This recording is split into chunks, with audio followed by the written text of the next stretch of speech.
할렐루야. 성령께서 이 시간 하나님의 귀한 말씀 통해서 우리에게 큰 은혜로 역사하실 줄 믿습니다.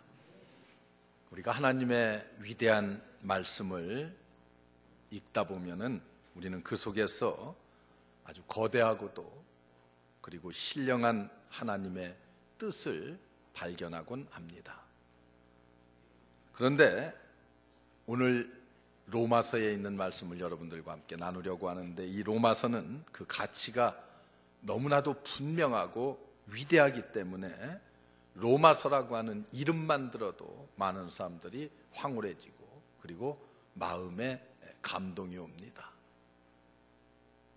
종교개혁자 루터는 그때만 해도 성경을 누구나 다 읽을 수 있는 시대가 아니었기 때문에 이 루터가 성경을 독일어로 번역을 했는데, 맨 처음 번역을 한 것이 바로 로마서입니다. 로마서를 번역해서 독일 사람들에게 누구나 성경을 읽을 수 있게 했습니다.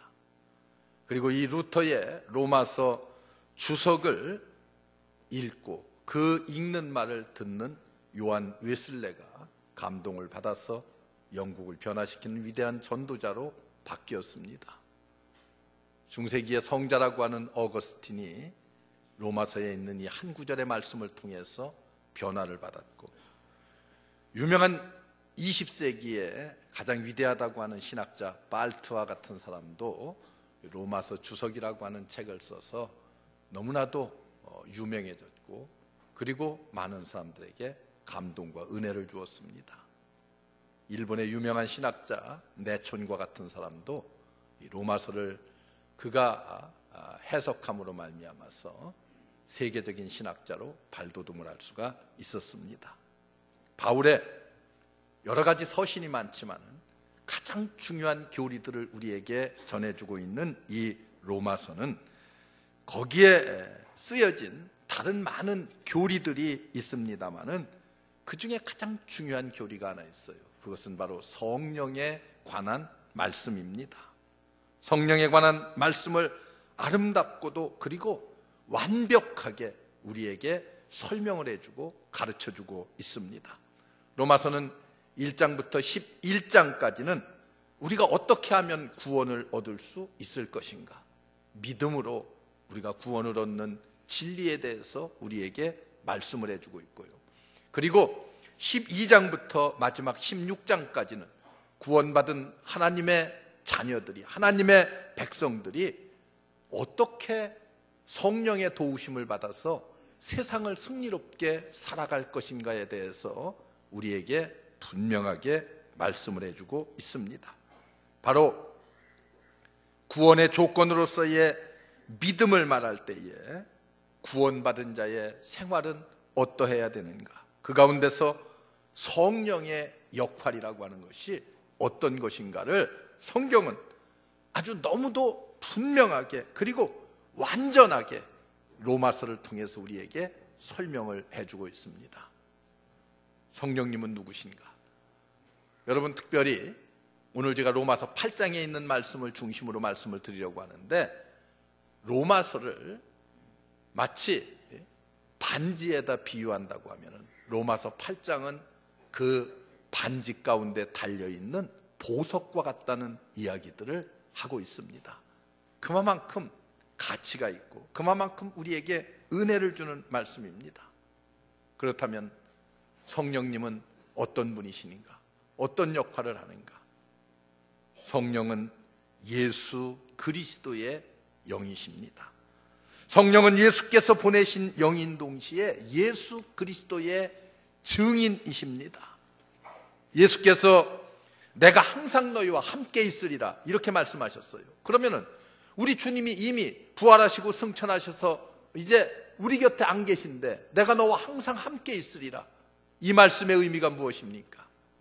내가 보낼 성령, 그 성령이 너희와 함께 있으리라, 다시 말하면은 내 영이 너희와 함께 있으리라, 그런 의미입니다. 그래서 성경은 그리스도의 영 그리고 성령, 이 두 영을 서로 같은 영으로 혼동해서 쓰고 있습니다.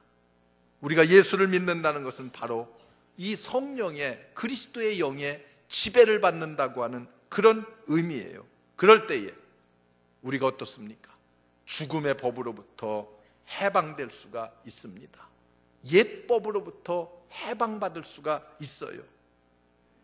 성령이 우리 속에 역사할 때에 그리스도의 생명력이 우리의 심령과 생애에 충만하게 될 것이고, 그럴 때에 감정과 사상과 행위가 하나님의 새로운 법칙에 따라서 움직이게 되고 살아가게 됩니다. 우리가 자연스럽게 예수 그리스도를 닮아가는 삶을 이 땅에서 살아갈 수가 있습니다. 왜 그렇습니까? 우리 몸에 그리스도의 영이 거하기 때문에 그렇습니다. 우리 몸을, 그래서 바울은 그리스도의 영이 거하는 성령의 전이라고 말씀하고 있습니다. 로마서 8장 5절로 6절에 가서 보면은 육신의 생각은 사망이지만은 영의 생각은 생명과 평안이니라, 이렇게 말씀하고 있어요. 이제 믿음의 삶을 사는 우리는 성령의 인도하심을 쫓아서, 그리스도의 영의 인도하심을 쫓아서 육신을 쫓지 않고 영을 쫓아 행하는 아름다운 삶, 그리스도의 성품을 따라서 사는 아름다운 삶을 살아야 됩니다. 우리 모두 주님의 영에 사로잡혀서 성령의 주도하는 가운데에 여러분들의 삶이 승리로운 신앙생활을 할 수 있기를 주의 이름으로 축원합니다. 성령님은요, 우리의 신앙생활하는 데 있어서 참된 안내자가 되고 지도자가 되십니다. 로마서 8장 12절로 14절에 가서 보면은 너희가 육신대로 살면은 반드시 죽을 것이로되 영으로서 몸의 행실을 죽이면 살리니 무릇 하나님의 영으로 인도하심을 받는 그들은 곧 하나님의 아들이니라. 하나님의 아들은요, 하나님의 영의 인도하심을 받는다고 성경은 그렇게 말합니다. 성령의 인도하심을 받지 않으면 우리는 하나님의 사람이라고 말할 수가 없습니다. 성경은 우리를 하나님의 자녀로 살게 해주시는 안내자요, 우리를 인도하는 지도자가 되신다고 성경은 분명히 우리에게 말씀해주고 있습니다. 그렇기 때문에 우리가 세상을 승리롭게 살려고 하면 성령의 인도하심을 받아야 됩니다. 성령이 내 속에 역사할 때, 내 삶을 주관할 때에 우리는 하나님의 뜻대로 이 세상을 살아갈 수가 있습니다.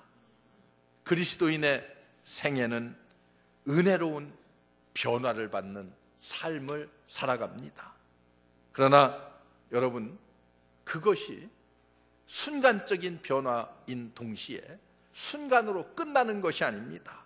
연속적인 인내, 하나님의 말씀을 따라서 연속적인 그런 복종의 생애를 살아가는 거예요. 그래서 우리 그리스도인의 발걸음은 한 걸음 한 걸음이 다 성령의 인도하심을 따라서 하나님과 함께 걷는 삶입니다.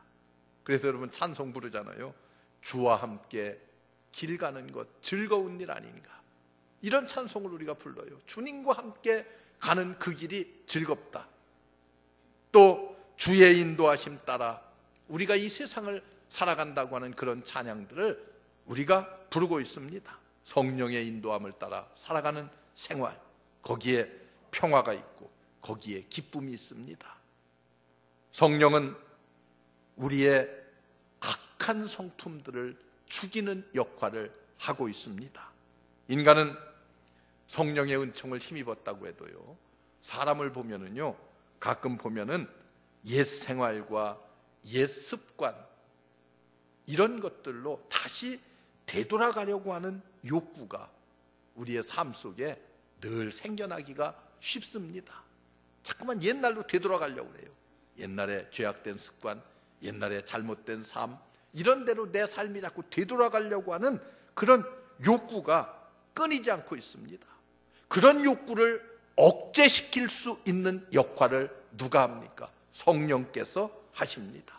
그래서 성경은 몸의 행실을 죽인다라고 표현하고 있어요. 악한 행실을 죽이는 것, 이게 성령의 역사가 아니면은 사실은 불가능합니다. 여러분, 만일 스스로 내가 악한 행실을, 악한 욕구를 죽이려고 하면은 사람은 날마다 자살하는 자와 같은 심정으로 세상을 살아야 될 것입니다. 그런데 여러분, 우리는 어떻게 해요? 성령이 내 속에서 역사하기 때문에 이런 악한 습관, 잘못된 생각, 잘못된 욕구들을 억제시키면서도 우리는 어때요? 기쁨과 감사하는 마음을 가지고 세상을 살아갈 수가 있습니다. 어떻게 이렇게 할 수가 있어요? 내 속에 성령께서 역사하기 때문에. 우리는 이런 악한 생각, 악한 욕구들을 억제하면서도 기쁨 가운데 하나님 앞에 나아갈 수가 있습니다. 자신을 죽이면서도 즐거워할 수 있는 것은 성령의 능력이 아니고서는 불가능합니다.